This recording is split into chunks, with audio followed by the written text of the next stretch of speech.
தீபம் ஏத்தல.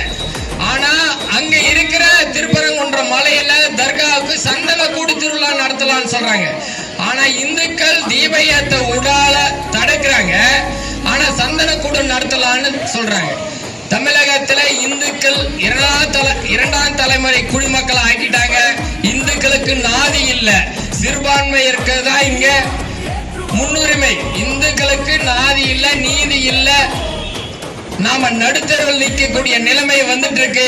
அதனால தலைமுறைகள் அடுத்த தலைமுறையாவது நம்மளுடைய அடையாளமா பேசக்கூடிய இந்து தர்மத்தை நாடக்கூடிய ஒரு நல்ல ஒரு வாய்ப்புகளை நாடி நாம போனோம். திருப்பரங்குன்ற தீபம் ஏத்தணும். ஒவ்வொரு இந்துவும் நம்மளுடைய கோரிக்கை இந்துவா இருக்கணும், நாமளும் இந்துவா இருக்கணும், அடுத்த தலைமுறைகளும் இந்துவா இருக்கணும். அதுக்காக நாம பாடுபடுவோம். அந்த தீபம் ஏத்த வேண்டிய ஒரு பையன் பூர்ணச்சந்திரன் அப்படின்ற ஒரு பையன், கிட்டத்தட்ட கல்யாணம் ஆயிட்டு நான் ஒரு பையன் கூட ஒரு 5-6 வயசு இருக்கான். அந்த தீபம் ஏத்தலன்னு வருத்தப்பட்டு தன்னைத்தானே தீக்குளிச்சு இறந்துட்டு இருக்கான்.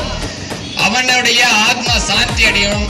நாம அந்த மாதிரி ஒரு நல்ல ஆட்சி, இந்துக்களுக்கு ஆதரவாகவும் நமக்கு நல்ல ஒரு துணையாக இருக்கக்கூடிய ஆட்சியை தேர்ந்தெடுங்க. நமக்கு எதிராக நடக்கக்கூடிய ஆட்சியை தேர்ந்தெடுத்தீங்கன்னா திருப்பரங்குன்றது தீபம் ஏத்த உள்ள உங்க வீட்டுல கூட விளக்கேத்த விட மாட்டாங்க, கோலம் போட விட மாட்டாங்க. நீ இந்துவா இருந்து கோயில் போட விட மாட்டாங்க. கோயில் போனா கூட தடுப்பாங்க. தீப ஏத்த தடுத்த இந்த அரசாங்கம் ஒரு நாளைக்கு கோயில் போக கூடாதுன்னு தடுக்க மாட்டாங்க.